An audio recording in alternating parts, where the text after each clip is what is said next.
अस्य कूर्म वराह मानव हरिः श्रीवामनो भार्गव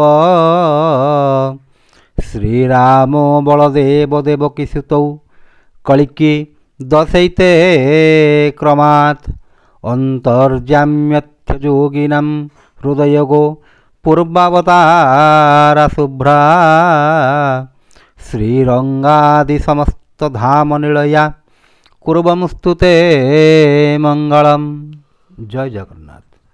ज्योतिर्विद चंद्रशेखर नायक मोर चैनल ज्योतिषर जातक को आपण मानंकु मोर अंतरर गभीरतम प्रदेशरू स्वागत जनाऊँगी। बंधुगण आपण निश्चित भाव जानीपारुछि आपण मानंकु भिडियोटी भल लगुछि, बहु संख्यार मध्य दर्शक देखुछंती।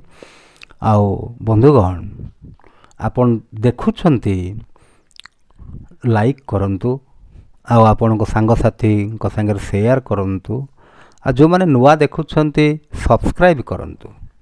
बंधुगण ठीक अच्छे देखंतु आमे आज पढ़िबा, आमे जो लग्न सीरीज आरंभ करिचे बिछा लग्नर भाग 1 पर्यंत आमे पढ़ी सारिचे। आज पढ़िबा भाग 2। शीर्षकटीर ना होची बिछा लग्नर कुंडली किपरि विचार करिबा, आउ पार्ट होची 280।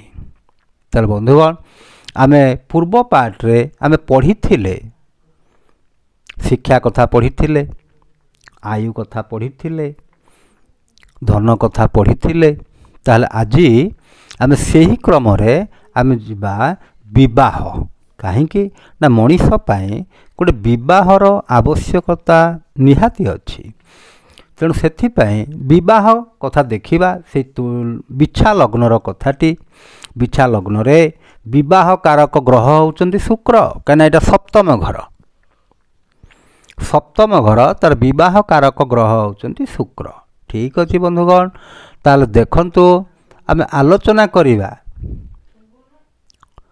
कौन ना बिछा लग्नर कुंडलीटी आमे यदि विचार करिबा तार कारक ग्रह गुड़िक मंगल बृहस्पति रविचंद्र, अकारक होउछंती बुध शुक्र, आउ समग्रह होउछंती शनि। मु पूर्व पार्ट रे कहि देछि। ठीक अछि बंधुगण, एबे देखिबा विवाह कथाटी। शुक्र स्वगृही हेइथिबे।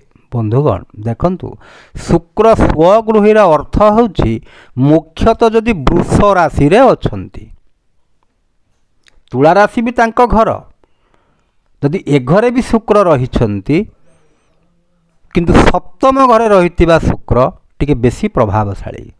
तेणु शुक्र स्वगृही थिबे बा उच्च राशि रे थिबे। बंधुगण उच्च राशि माने मीन राशि, एई घरटी पंचम घरटी। जदि सेई राशि रे शुक्र अछंती ताहले बिछा लग्न पाई आपण माने जानिथिबे जे कोन ना विवाहटी ठीक शीघ्र अब मु लिखिछि, किंतु ठीक समय रे हबो। जेतकी समय रे विवाह पाई व्यक्ति इच्छा करूछंती सेई समय रे ही विवाहटी हेई पारिबो। अच्छा ये गला गोटिए कथा। द्वितीय कथा कौन, बृहस्पतिंकर दृष्टिटी शुक्रंक उपरकू पड़ुथिबो। बंधुगण देखंतु बृहस्पति मनकर लग्न रे अछंती कि बृहस्पति हे एठी अछंती, एठी रही कि नवम दृष्टि रे सप्तम घर टिके देखुछंती, ताहले यदि बृहस्पतिंकर दृष्टिटी पड़ुछि शुक्रंक उपरे ताहले विवाहटी ठीक समय रे हबो। ता कारण कौन बंधुगण ना शुक्र एठी होउछंती विवाह कारक ग्रह, आ बृहस्पति होउछंती सी साधारणतः विवाह करांती। विवाह कारक ग्रह सर्वसाधारण हिसाब रे होउछंती बृहस्पति। सेति पई आमे गोचर रे गुरु सुधीटा को देखा जाए विवाह पई। ताहले यदि बृहस्पतिंकर दृष्टिटी विवाह कारक ग्रह शुक्रंक उपरे पड़ी जाउछि ताहले विवाह मध्य ठीक समय रे हेई पारिबो। अच्छा बंधुगण ये तो गला दीटी कंडीशन। तृतीय कंडीशन कहउछंती से बृहस्पति होंतु बा शुक्र होंतु, जदि जातक रे से बक्री हेई कि अछंती। बंधुगण बक्री जदि हेई थांती बृहस्पति बा शुक्र ताहले विवाहटी विलंब हुए। आ बंधुगण देखंतु आजिकाली विवाह विलंब कहले ई जेउ समय शास्त्रटी लेखा जाइथिला से समय को आम जो देखा से बाल्य विवाह प्रचलन थिला। आजिकालिका जिते बयस पुओ झील मैंने बाहा होती सेतिकी बयस आगे बाहा हो नथिले ताहले वर्तमान आमे देखंतु 25 30 35 भी पुओ झील को हेलानी ताहा भी विवाह बयस कहीं आजिकल जुगोपयोगी हवाक पड़ो एत शीघ्र बाहागर करदे मनकर गोटे छुआटी 18 वर्ष बाहागर करदे 19 वर्ष बाहागर करदे ताहले सी तार भविष्य गठन केतेबेले करिवो तार भविष्य कौन आ तेणु से जदि बृहस्पति शुक्र जदि बकरी हो जाती जातक ताहले आपण जानिबे विवाहटी निश्चित भाव में विलंब हम तेणु बृहस्पति आ शुक्रंकर जदि प्रतिकारटी करा जाए ताहले बाहाघरटी ठीक समय हम।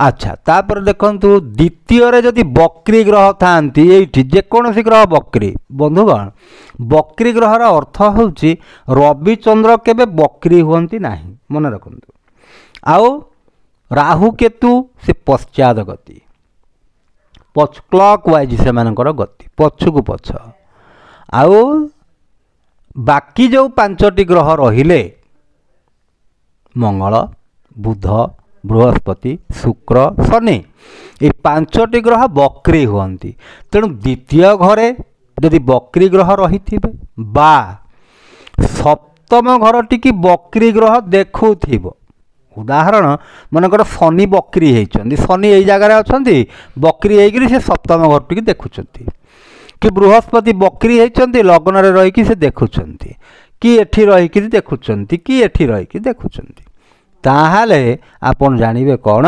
विवाहटी विलंब निश्चित भाव में हम।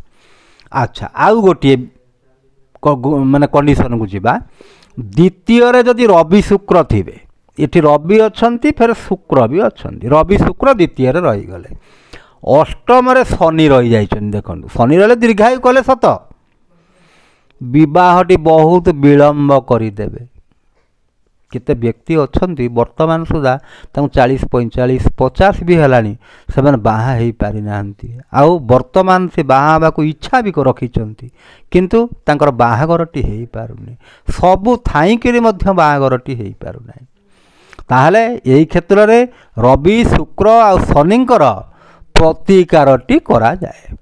हाँ बंधुगण तापर देखंतु जदि रवि चंद्र आ शुक्र ये तो महाधनी योग मुझे पूर्व पार्ट रे महाधनी योग किंतु धन कथा अलग अच्छी विवाह कथा अलग अच्छी ता माने जदि यही भलिया जोगटी जे स्थान जदि जेकोसी स्थान रे भी होता आपण परस्पर भितरे माने वाइफ हजबैंड भितरे भल संपर्क रखा चेष्टा करेंगे नले तलाक जोग भी हो पारे तेणु भल संपर्क रखिके आओ रवि चंद्र शुक्रंकर प्रतिकारटी करेंगे अर्थात सूर्य को पूजा करेंगे चंद्र जो प्रतिकार अच्छी चंद्र तो ये कारक ग्रहटीए तेणु चंद्र जदि कमजोरी अच्छा आपन रत्न धारण करें बीजमंत्र जप करें किंतु शुक्र ये अकारक ग्रह तांको आपन दान करें आओ बीजमंत्र जप करें।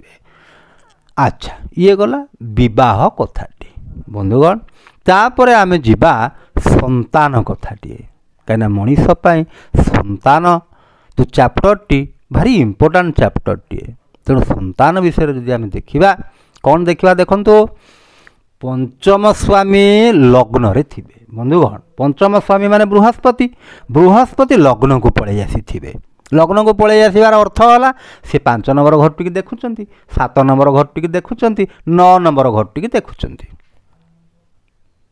ताहले पंचम स्वामी जदि लग्न को पलि आसती सुसंतानटीए प्राप्त हुए आ पुत्र संतानटीए प्राप्त हुए मन रखंतु आ पंचम जदि मंगल रहिले लग्न रे बृहस्पति रहिले एठी रहिले बृहस्पति एठी रहिले मंगल ताहले से जो संतानटीए हम पुत्र संतानटीए निश्चय हम आउ से बहुत साहसी होइथिबो आउ आज्ञाकारी होइथिबो सेई व्यक्ति धन्य जहार गोटे आज्ञाकारी पुत्र अछि ताहले यही प्रकार कंडीशन जो जातक अच्छी पुत्रटी आज्ञाकारी होता है।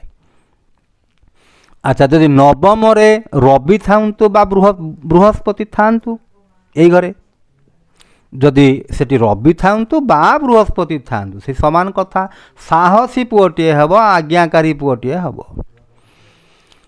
आ पंचमेश जदि सप्तम को पलई थिबे तार संतान कष्ट हुए देखंतु 5 नंबर मालिक बृहस्पति ये पलि जाइछन्ति 7 नंबर घर को पलि जाइछन्ति ताहले संतान कष्ट अर्थ डेरी रे संतान प्राप्ति हुवंती। अच्छा तापरे आउ कोन हुए जदि बृहस्पति जे कि संतान कारक ग्रह 6 8 12 रे थिबे बा मकर राशि रे नीच रे थिबे ताहले मध्य संतान विलंब हुए। अच्छा बृहस्पति जदि शनि राशि रे मुख्यतः मकर राशि रे रहिछन्ति पुत्र संतान टीए हुए किंतु कलह प्रिय होता है से संतान टी बापा माँ को कथा माने ना। अच्छा ये गला संतान कथाटी तापरे ऋण कथाटी देखिबा ऋण कथारे कौन षष्ठ घरटी होउची हमर रोग ऋण शत्रुर घरटी तेणु षष्ठ रे जदि बृहस्पति रहिछन्ति देखंतु बंधुगण केड़े बढ़िया कथाटी कहउचन्ति षष्ठ रे रहिले बृहस्पति आउ एकादश रे रहिले मंगल आ द्वितीय रे रहिले बुध जदि यही भाया कंडीशन टे हेई थाए ताले से व्यक्ति ऋण करती बहुत ऋण करती आ सुझी पारती नाई ऋण करदेवे किंतु से सुझी पारिबे नाई देवालिया होइजिबे। आ चतुर्थ रे जदि मंगल आ बुध मिसिकिरी थांती चतुर्थ घरटी होउची एई घरटी चतुर्थ घर जदि मंगल आ बुध मिसिकिरी रहिछन्ति ताले शत्रु वृद्धि हुए। आउ अष्टम रे जदि रवि मंगल रहिछन्ति बदनामी हुए आ से पुओटी पितृ विरोध ई जातकटी पितृ विरोध हुअन्ति बापांक संगे तांगर पड़े नाई। ताहले बंधुगण आउ गोटे जिनस लक्ष्य करंतु मु जो सबु जिनस तो कहिबाटा संभव नुह अल्प समय भितर हेले भी मु केतोटी जिनस कहि दउछि देखंतु मनकर आपण विवाह देखुछन्ति सप्तम घरटी सप्तम मालिक शुक्र जदि सी मनकर नीच घरे अछन्ति अस्त हो जाइछन्ति तापरे दिग् माने सड़बल रे बलियान नुहंती ताहाले आपण जानिबे जे विवाह विलंब हबो सेई भली कथाटा आ विवाह घरटी जदि मनकर एपटे शनि एपटे राहु अछन्ति कि केतु अछन्ति पाप कर्तरी जोगरे पीड़ित हेछि कि पाप जदि ग्रह ताकू देखुछन्ति सप्तम घरटी को बा सप्तम स्वामी को ता मध्य डेरी हेई पारे तेणु सबु जिनिस एई भली देखिबे। संतान घरटी पंचम घर सेमती कथा बृहस्पति अस्त हेई नथिबे बृहस्पति नीचरे नथिबे आउ सड़बल रे बलियान हेई नथिबे ताहले कौन हबो सुसंतान प्राप्ति हबो ना डेरी हबो संतान प्राप्ति रे। ताहले बंधुगण ताहले सेई घरर बा सेई मालिकंकर आपण प्रतिकारटी करिवे संतान पाई चाहूचंदी बृहस्पतिंकर प्रतिकारटी करिवे आउ सबुठार बड़ कथाटी होउची तांकु आ को पाप ग्रह सब देखुचंदी तांकर भी प्रतिकार करिबाकू पड़िबो ताहले जाई करी ठीक रहिबो।